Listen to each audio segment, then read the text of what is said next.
नमस्कार, live India में आपका स्वागत है। मैं सम्राट। बीजेपी सांसद मनोज तिवारी ने कहा है कि किसी भी कार्य की शुरुआत यदि मन से करो तो वह कार्य संपूर्ण जरूर होता है। 21 मई से 27 मई तक हमारी लोकसभा में बुराड़ी में मानव सेवा शिक्षा संस्थान द्वारा शिव महापुराण कथा का आयोजन किया जाएगा। उन्होंने कहा कि इसके माध्यम से हम दिल्ली के प्रत्येक घर तक रामचरितमानस पहुंचाना चाहते हैं, इसलिए इस स्थान पर जो भी आएगा हम उसे निःशुल्क रामचरितमानस देंगे। रामचरितमानस को अध्ययन करने की आवश्यकता है ताकि राम की मर्यादा जन जन में जा सके। इसका उद्देश्य युवाओं को भगवान राम और शिव से जोड़ना है। कहते हैं कि शुरुआत कोई भी कार्य की मन से करो तो पूर्ण जरूर होती है।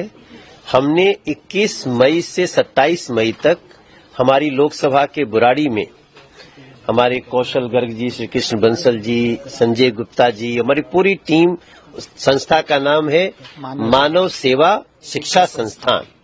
उसके तहत हम हस्तिनापुर शिव महापुराण कथा करने जा रहे हैं और इसी के जरिए ये कथा होगी पंडित प्रदीप मिश्रा जी के, बहुत विद्वान है, उनके श्रीमुख से।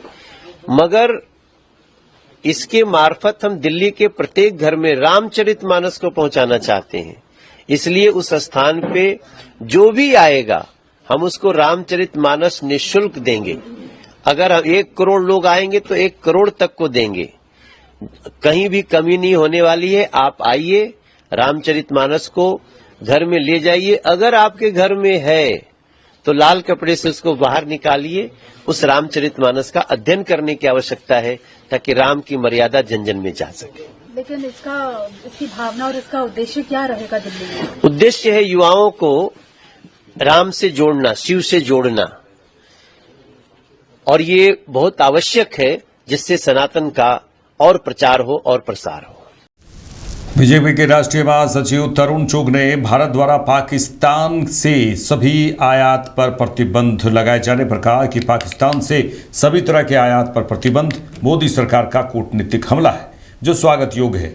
जो आतंक फैलाएगा वो भारत के बाजार में जगह नहीं पाएगा। यह निर्णय केवल व्यापारिक ही नहीं बल्कि कूटनीतिक भी है। भारत केवल जवाब नहीं देता बल्कि कार्रवाई भी करता है। उन्होंने कहा कि यह स्वागत योग्य कदम है। कांग्रेस की सरकारों ने दशकों तक पाकिस्तान के आगे नरम रुख अपनाया, लेकिन यह प्रधानमंत्री नरेंद्र मोदी का शासन है। आतंक के मददगारों से ना तो व्यवहार होगा और ना ही व्यवहार होगा। पाकिस्तान से सभी तरह के आयात पर प्रतिबंध मोदी सरकार का कूटनीतिक हमला है और स्वागत योग्य है। जो आतंक फैलाएगा वो भारत के बाजार में जहां नहीं पाएगा। ये निर्णय केवल व्यापारी के नहीं बल्कि राष्ट्रीय सुरक्षा और सम्मान के साथ साथ एक कूटनीतिक हमला है। भारत अब जवाब नहीं, कार्रवाई भी करता है। बयानों तक नहीं, जमीन पर कार्रवाई हो रही है। ये स्वागत योग्य कदम है। कांग्रेस की सरकारों ने दशकों तक पाकिस्तान के आगे नरम रुख अपनाया। बड़ी से बड़ी घटना पर क्रिकेट मैच बंद किया, पर यह नरेंद्र मोदी का शासन है। आतंक के मददगारों से ना तो व्यापार होगा ना व्यवहार होगा। मोदी सरकार ने साबित कर दिया है कि भारत की भूमि पर खून बहाने वालों को 1 इंच भी राहत नहीं मिलेगी, नहीं मिलेगी, नहीं मिलेगी। केंद्रीय मंत्री बीएल वर्मा ने कहा कि इंडी गठबंधन चाहे जितनी बैठक कर ले, लेकिन प्रधानमंत्री नरेंद्र मोदी के नेतृत्व में बिहार में एनडीए की जीत होगी। प्रधानमंत्री नरेंद्र मोदी के नेतृत्व में देश विकास की रफ्तार पर आगे बढ़ रहा है। बिहार भी उसी रफ्तार पर आगे बढ़ेगा। कांग्रेस नेता चरणजीत सिंह चन्नी के बयान पर उन्होंने कहा कि कांग्रेस के नेता इस प्रकार के बयान देते हैं या सेना के हौसले को कमजोर करने का प्रयास करते हैं, लेकिन हमारे बहादुर सेना के जवानों के हौसले कमजोर होने वाले नहीं हैं। देखिए, इंडी गठबंधन चाहे जितनी बैठक कर ले, लेकिन आदरणीय प्रधानमंत्री मोदी के नेतृत्व में बिहार में एनडीए का परचम फहराएगा। और जिस तरह से पूरे देश में आदरणीय प्रधानमंत्री मोदी के नेतृत्व में देश विकास की रफ्तार पर आगे बढ़ रहा है, बिहार भी उसी रफ्तार पर आगे बढ़ रहा है। तो इस तरीके से कांग्रेस के नेता जो है वो पहलगाम को लेकर के बयान दे रहे हैं कि सरकार कोई फैसला नहीं ले रही है। चरणजीत सिंह चन्नी है, उन्होंने पुलवामा के इस पे भी सर्जिकल स्ट्राइक पे भी सवाल उठाया कि हुआ था कि नहीं हुआ था। सर, कांग्रेस के नेता मुझे लगता है कि इस प्रकार के बयान देते हैं जो शायद पाकिस्तान के रास आते हैं। और मैं कहूँगा कि हमारी सेना के हौसलों को ये कमजोर करने का प्रयास करते हैं, लेकिन हमारे बहादुर सेना के जवान, उनके हौसले कमजोर होने वाले नहीं है। आदरणीय प्रधानमंत्री मोदी के नेतृत्व में सेना सही समय पर सही जवाब देती है। चतरा जिले के कान्हाचटी प्रखंड के भागटू पंचायत से रिंकी कुमारी का नाम आंगनबाड़ी सेविका पद के लिए किया गया। यह चयन पूरी पारदर्शिता और नियमानुसार प्रक्रिया के तहत संपन्न हुआ। चयन समिति में कुल 4 चयनकर्ता शामिल थे। इस पद के लिए लगभग 10 उम्मीदवारों ने आवेदन पत्र भरा था। सभी अभ्यर्थियों के शैक्षणिक अंकों का मूल्यांकन करने के पश्चात मेरिट के आधार पर रिंकी कुमारी का चयन किया गया। चयन प्रक्रिया प्रखंड बाल विकास परियोजना पदाधिकारी CDPO अनीता ने किया है और उसकी देखरेख में संपन्न हुआ। रिंकी कुमारी के चयन पर उनके परिवार और पंचायत वासियों में खुशी की लहर देखी गई। लोगों ने आशा जताई है कि वे बच्चों और महिलाओं के पोषण, स्वास्थ्य और शिक्षा में सक्रिय भूमिका निभाएंगी। बता दें कि आंगनबाड़ी सेविका की भूमिका ग्रामीण क्षेत्रों में बाल विकास और महिला सशक्तिकरण के लिए अत्यंत महत्वपूर्ण है।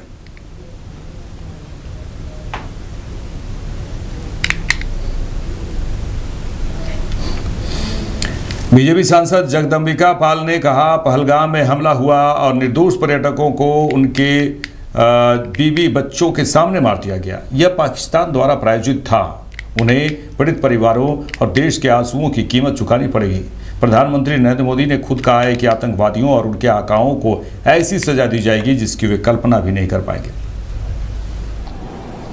देखिए, जिस तरह की पहलगाम की घटना हुई है और हमारे निर्दोष पर्यटकों की हत्या उनके बच्चों और उनकी पत्नियों के सामने हुआ है, इस आतंकवाद की घटनाओं में स्पष्ट हो गया है कि ISI और सीमा पार के उस पाकिस्तान की आर्मी आसिफ मुनीर के जो उनके सेना अध्यक्ष हैं उनके उकसावे पे और उन लोगों के स्पॉन्सर्ड किलिंग्स हुई हैं और इस पे निश्चित तौर से उन पीड़ित परिवार के और पूरा देश जो आक्रोशित है उनके आंसुओं का हिसाब उनको चुकाना पड़ेगा। और प्रधानमंत्री श्री मोदी जी ने स्वयं इस बात को कहा है कि हम पहलगाम के उन आतंकवादियों को और उनके जो आका हैं या उनके संरक्षण देने वाले लोगों को ऐसी सजा देंगे जिसकी कल्पना भी नहीं होगी। और इसका संदेश पूरे विश्व में गया। पूरा विश्व हमारे इस आतंकवाद की घटना में हमारे साथ खड़ा है और सभी प्रधानमंत्री मोदी के उस आतंकवाद की जीरो टॉलरेंस पे विश्व का समर्थन है। तो उस संबंध में सरकार ने कार्रवाइयां की हैं, चाहे अपना एयर स्पेस हो, चाहे ट्रेड हो, चाहे अपने तटरक्षक पे उनकी शिप्स आने की बात हो, सभी को रोकने का फैसला लिया है। कांग्रेस नेता सचिन पायलट ने कहा है कि पहलगाम में जिस तरह निर्दोष लोगों पर आक्रमण किया गया, उन्होंने कहा कि मैं समझता हूं कि यह देश पर प्रहार था। पहलगाम की घटना के लिए जो भी मुंहतोड़ जवाब पाकिस्तान को देना है उसके लिए भारत पूरी तरह तैयार है। और राहुल गांधी ने कहा कि आतंकवाद का सफाया करने के लिए न सिर्फ पूरा विपक्ष बल्कि पूरा देश एकजुट है। जो भी उचित और पर्याप्त जवाब देना है वो सरकार को देना चाहिए। प्रस्ताव पारित किए हैं। सबसे पहला तो जब पहलगाम में निर्दोष निहत्थे लोगों को जिस तरह उन पर आक्रमण किया गया, मैं समझता हूँ ये आतंकवादी घटना नहीं थी, ये देश पे प्रहार था। और पहलगाम की घटना के लिए जो भी मुंहतोड़ जवाब पाकिस्तान को देना है उसके लिए भारत पूरी तरह तैयार है। और राहुल गांधी जी ने कहा, खड़गे साहब ने कहा, न सिर्फ संपूर्ण विपक्ष लेकिन 140 करोड़ एकजुट हैं आतंकवाद का सफाया करने के लिए। और जो भी पर्याप्त और उचित जवाब देना है वो सरकार को देना चाहिए। इसमें कोई किसी प्रकार की आशंका किसी को ना हो, क्योंकि जब इस प्रकार का आक्रमण भारत के ऊपर होता है तो उसका जवाब पर्याप्त मात्रा में देना चाहिए। उसके दांत खट्टे करने के लिए जो भी कदम उठाना है, हमने पहले भी कहा, भारत सरकार को तमाम अपने साधन एकत्रित करें, जो इंटेलिजेंस की सूचनाएं हैं, जो संसाधन हैं, और एक ऐसा जवाब मिलना चाहिए ताकि दोबारा ये आतंकवाद के माध्यम से भारत पर इस प्रकार को हम लोगों को अस्थिर करने के लिए, हमारे बीच दरार पैदा करने की जो नाकाम कोशिश कर रहा है पाकिस्तान, उसको हमेशा हमेशा के लिए समाप्त करना चाहिए। चलिए आगे बढ़ेंगे। सपा सांसद अवधेश प्रसाद ने कहा है कि कश्मीर का हमला बहुत दर्दनाक है। हमारे देश का गौरवशाली इतिहास रहा है कि जब भी देश में बाहरी शक्तियों का हमला हुआ है तो देश एक साथ एक विचारधारा में आ गया है। इस समय भी सभी पार्टियों ने केंद्र सरकार को पूर्ण विश्वास दिलाया है कि देश हित में, देश की एकता और अखंडता के हित में जो भी निर्णय सरकार लेगी हम उनके साथ खड़े हैं। सरकार द्वारा जो भी कदम उठाए जाएंगे उसकी सराहना की जाएगी। कश्मीर का हमला ये बहुत दर्दनाक और जिसमें 26 जाने गई हैं और पूरे सम्मानित देशवासियों को दिल को हिलोर दिया है और ये हमारे देश का गौरवशाली इतिहास रहा है। जब भी देश में कभी बाहरी शक्तियों का हमला या चढ़ाई होती है तो देश एक झंडे के नीचे और एक विचारधारा के साथ रहता है।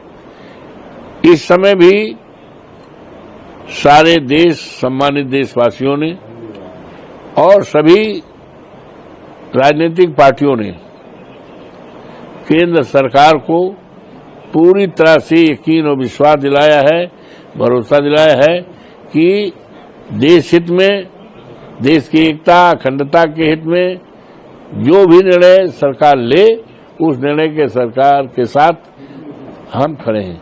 हमारी पार्टी समाजवादी पार्टी, हमारे नेता माननीय अखिलेश जी ने भी इस बात को जोरदार ढंग से कहा है कि इस घड़ी में केंद्र सरकार जो भी देश हित में, राष्ट्र की एकता अखंडता के हित में जो भी कदम उठाए उस कदम के साथ हम हैं। हमारी पार्टी समाजवादी पार्टी है और उसके साथ ये भी कहा है कि जिन लोगों की मौतें हुई हैं उनके परिवारजनों को कम से कम 10 करोड़ रुपए का आर्थिक सहायता दी जाए और एक सरकारी नौकरी दी जाए।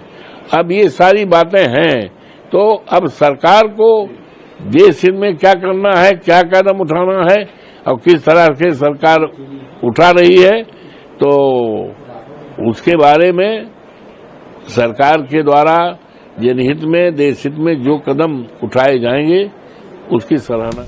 आगे बढ़ेंगे। उत्तर प्रदेश सरकार में मंत्री ओपी राजभर ने समाजवादी पार्टी अध्यक्ष अखिलेश यादव के बयान पर कहा है कि अधिकार लूटने वाले लोग ऐसी बातें करें तो आश्चर्य होता है।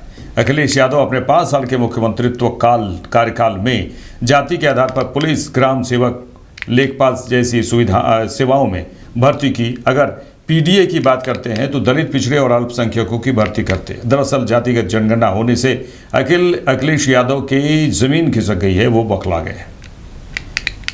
हक लूटने वाले अगर ये बात बोले तो आश्चर्य लगता है। जब वो खुद मुख्यमंत्री थे 5 साल, तो 5 साल के मुख्यमंत्रित्व काल में पुलिस की भर्ती में जाति चीन करके अपनी बिरादरी को, यादव को पुलिस में भर्ती, ग्राम सेवक में, लेखपाल में, एसडीएम 86 में 56 एसडीएम बना डाला। कम से कम एकाको को राजभर को बनाए होते, जमार को बनाते, धोबी को बनाते, बिंद केवट मल्लाह को बनाते। जो अगर पीडीए की बात करते हो तो ये दलित, पिछड़ा, अल्पसंख्यक को बनाते। लेकिन ये लूटने वाले लोग, देखिए जातिवार जनगणना से अखिलेश जी की जमीन खिसक गई है, वो बौखलाए हुए हैं। मैं तो देख रहा हूं जिसके पास 10 वोट भी दिलाने की कुवत नहीं है, ऐसे लोगों को बुला बुला के अपने यहां, जिस दिन से जातिवार जनगणना शुरू हुई है, अपने यहाँ ऑफिस में बुला करके प्रेस वार्ता कर रहे हैं। और मजे की बात तो मैंने वीडियो देखा कि जो लोग आ रहे हैं उनको 5-5, 6-6 को पूड़ी, मिठाई, 1-1 लड्डू और 1-1 रुपया पैकेट में दिया जा रहा है। मतलब 1,000 रुपया चलो मिलेगा और वहां खाली अखिलेश जी के सामने हाजिर हो जाना। वीडियो मैंने देखा तो कोई पूछ रहे हैं पत्रकार उनकी मीटिंग में, तो कह रहे हैं कि यहाँ आए हो अखिलेश जी के यहाँ? कहे नहीं भैया, सबका साथ सबका विकास का हम लोग हैं ये भाषा बोल रहे हैं।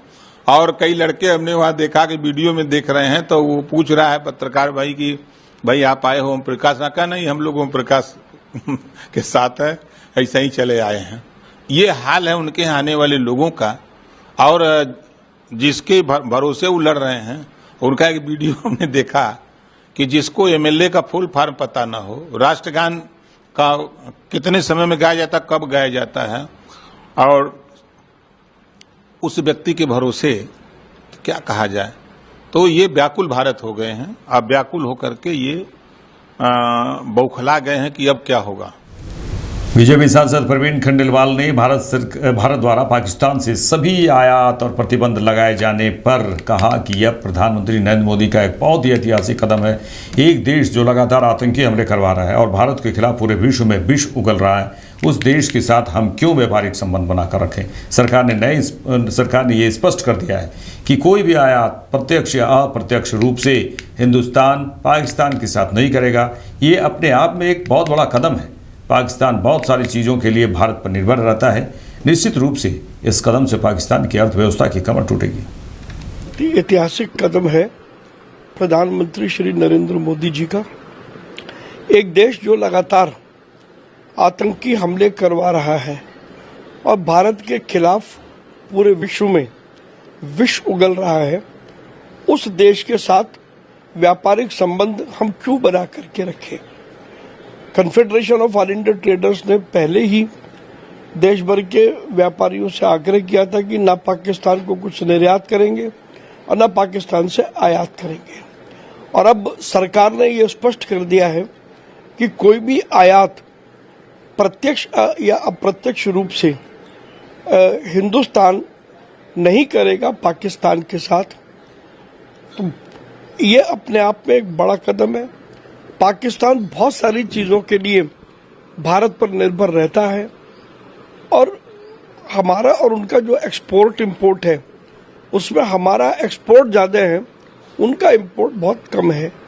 इसलिए निश्चित रूप से इस कदम से पाकिस्तान की अर्थव्यवस्था की कमर टूटेगी। जेडीयू नेता राजीव रंजन प्रसाद ने पहलगाम आतंकी हमले के बाद भारत द्वारा पाकिस्तानी एयरलाइंस के लिए हवाई क्षेत्र बंद करने पर कहा कि कुछ बड़े फैसले लगातार लिए जा रहे हैं और उद्देश्य बिल्कुल स्पष्ट है कि हम न केवल उन्हें सामरिक दृष्टि से कमजोर करेंगे बल्कि आर्थिक तौर पर भी तबाह कर देंगे। आतंकवाद के पोषक राष्ट्र के तौर पर पाकिस्तान ने जो नापाक हरकत भारत के सरजमीन पर की है, इसका खामियाजा उन्हें भुगतना होगा। ISI और पाकिस्तानी सेना का पूरा वजूद भारत विरोध पर टिका हुआ है। उन्होंने कहा कि आज कहीं न कहीं उनकी साख और विश्वसनीयता पाकिस्तान में दांव पर लग गई है, क्योंकि उन्हें लगातार घरेलू मोर्चे पर विरोध का सामना करना पड़ रहा है। अगर भारत ने उन्हें पूरी तरह से आर्थिक तौर पर कमजोर किया और आतंकवाद पर प्रभावी प्रहार किया तो पाकिस्तान के लिए खुद को बचा पाना निसंदेह मुश्किल होगा। देखिए, कुछ बड़े फैसले लगातार लिए जा रहे हैं और उद्देश्य बिल्कुल स्पष्ट है कि न केवल हम उन्हें सामरिक दृष्टि से कमजोर करेंगे, हम उन्हें आर्थिक तौर पर भी तबाह कर देंगे। आतंकवाद के पोषक राष्ट्र के तौर पर पाकिस्तान ने जो नापाक हरकतें भारत की सरजमीन पर की हैं, इसका खामियाजा उन्हें भुगतना होगा। और ISI और पाकिस्तानी सेना का पूरा वजूद भारत विरोध पर टिका हुआ है। आज कहीं न कहीं उनकी साख और विश्वसनीयता पाकिस्तान में दांव पर लग गई है, इसलिए कि उनको लगातार घरेलू मोर्चे पर, चाहे वो बलूच विद्रोहियों का सामना करना हो या खैबर पख्तूनख्वा जैसे इलाकों में पाकिस्तानी सेना को लोहे के चने चबाने पड़ रहे हैं। और ऐसे में अगर भारत ने उन्हें पूरी तरह से आर्थिक तौर पर कमजोर किया और आतंकवाद पर प्रभावी प्रहार किया, तो इस बार पाकिस्तान के लिए खुद को बचा पाना निसंदेह। मेरे साथ इस बुलेटिन में इतना ही। देश दुनिया के तमाम खबरों के लिए देखते रहिए लाइव इंडिया। नमस्कार।